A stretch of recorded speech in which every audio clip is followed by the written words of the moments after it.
எல்லாருமே இஸ்லாமிய சமுதாயத்திற்கு ஆதரவை போல தெரிவார்கள். ரொம்ப எச்சரிக்கையா இருக்கணும். எல்லாருமே தொப்பி போட துவங்கி இருக்கிறார்கள். எல்லாருமே கஞ்சி குடிக்க துவங்கி இருக்கிறார்கள். எல்லாருமே நோன்பு திறக்க துவங்கி இருக்கிறார்கள். எல்லா தொப்பிகளும் நல்ல தொப்பிகள் அல்ல. குல்லாவெல்லாம் சரியான குல்லா அல்ல. சில குல்லாக்கள் நல்ல குல்லாக்கள் அல்ல. கருப்பு குல்லா என்று ஒரு சொல்வடை இருக்கிறது. ஏமாற்றுவதற்கு போடப்படுகிற குல்லாக்கள் என்று சொல்லுவார்கள். அத்தனை தொப்பியும் நல்ல தொப்பி அல்ல. சந்தர்ப்பவாதத்திற்காக போடப்படுகிற தொப்பிகள் நிறைய உண்டு. அதிலும் குறிப்பாக தொப்பிகள் போட்டவர்கள், கஞ்சிகள் குடித்தவர்கள், இஃப்தாரின் பிரார்த்தனைகளிலே பங்கேற்றவர்கள் இப்போதெல்லாம் தொழுகுவதற்கு கூட துவங்கி இருக்கிறார்கள்.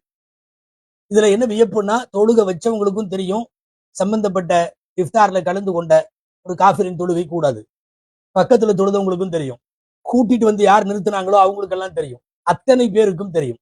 ஒரு வகையில் சொல்ல போனால் ஷரியத்தை அவமதிக்கிற செயல் இது. எனவே தொப்பிகள், கஞ்சிகள், தொழுகை இது போன்ற எல்லா விதமான வித்தைகளிலே இருந்தும் ரொம்ப விழிப்புணர்வோடு இருக்க வேண்டிய பொறுப்பு நமக்கு உண்டு.